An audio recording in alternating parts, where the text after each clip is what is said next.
اور آنکھیں ترس رہی ہیں زیارت کے واسطے، ایک بار حضور خوابوں میں جلوہ دکھا۔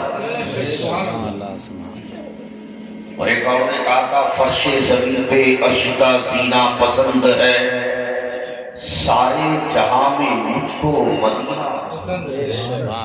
اور لالوں میں مجھے پسند ہے آمینہ کا لال، شہروں میں مجھ کو شہر مدینہ پسند ہے۔ کہاں جا رہے مولانا فاروق صاحب؟ اچھا تو مفلس مزے میں ہے نہ تونگر مزے میں ہے، سچ یہ ہے مصطفیٰ کا قلندر مزے میں ہے، اور کرتا ہے روز گنبد خضرا کا وہ طواف، دربار مصطفیٰ کا کبوتر مزے میں ہے۔ دربار مصطفیٰ کا سب سے زیادہ محبت سے اور دور سے یہی سبحان اللہ کہہ رہے ہیں، اگر یہ بھی چلے گئے تو میں بھی سو جاؤں گا، تو ان کے برابر تو سب مل کے کہیے سبحان اللہ بولیے۔ سبحان اللہ۔ سبحان اللہ میں کسی کے ابا کی تعریف نہیں ہے۔ آپ پوچھئے مقدس علماء سے، شاعر ہندوستان ہمارے مولانا نواب رضا سے، کہ سبحان کے معنی پاک، اللہ معنی اللہ، تو سبحان اللہ کا معنی ہوتا ہے اللہ پاک ہے۔ اور یاد رکھو ہم مسلمان ہیں، ہمارے لیے ضروری ہے کہ ہم چلتے پھرتے، اٹھتے بیٹھتے،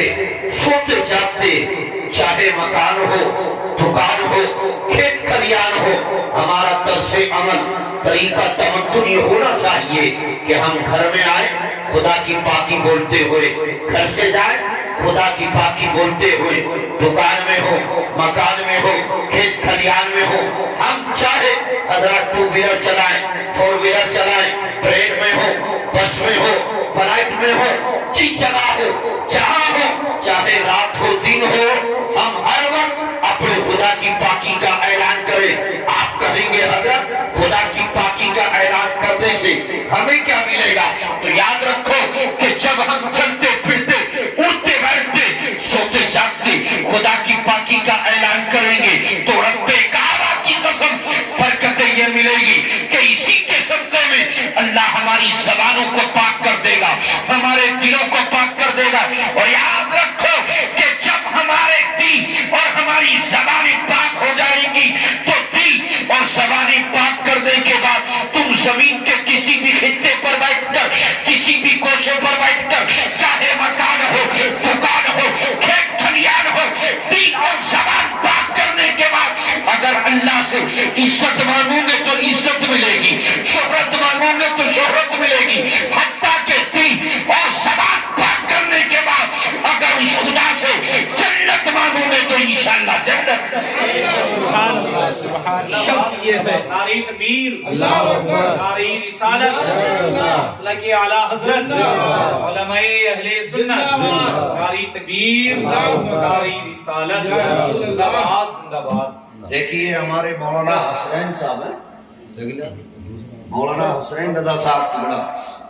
جامع مسجد کے امام و خطیب ہیں، صحت بھی اچھی ہے، دیکھنے میں بھی اچھی ہے، تقریر بھی اچھی ہے۔ مولانا غلام مرتضیٰ صاحب ماشاءاللہ تقریر بھی بہت اچھی کی، لیکن ہمارا خیال اتنا کر رہے ہیں کہ نعرہ لگا دیں۔ حالانکہ کام اب آپ کو کرنا چاہیے، سب تو فارغ ہو کے بیٹھ گئے محنت کر کے، لیکن آپ نے ساری ذمہ داری ذاکر بھائی کے گھر کے جلسے میں ہمیں دے دی ہے کہ تقریر بھی آپ ہی کو کرنا ہے، سبحان اللہ آپ ہی کو کہنا ہے، نعت و منقبت آپ کو پڑھنا ہے، نعرہ بھی آپ ہی کو لگانا ہے۔ کچھ آپ بھی کچھ ہم بھی مل کر کے نعرہ آپ بھی لگا سکتے ہیں۔ آپ کہیں گے نعرہ، ہم نے کہا پوچھئے ان مقدس علماء سے، نعرہ یہ کسی چلتے پھرتے کا طریقہ نہیں ہے، نعرہ کسی ہندوستان والے نے ایجاد نہیں کیا ہے۔ آپ تاریخ مکہ اٹھائے کہ جب حضرت عمر ابن خطاب 40ویں مسلمان ہوئے تھے تو صحابہ نے محبت میں اسی نعرے کو مکے کی زمین پر بلند کیا، اور جب یہ نعرہ مکے کی زمین پر بلند ہوا تو کفار مکہ کے دل دہل گئے۔ یہی نعرہ مکے سے چلا تو مدینہ کی زمین پر پہنچا، مدینے میں مصطفیٰ کے جانثاروں نے، وفاداروں نے اسی نعرے کو بلند کیا، اور اسی نعرے کو لے کر کے سید الشہداء، بادشاہ کربو بنا، مظلوم کربو بنا، سیدنا امام علی مقام امام حسین جب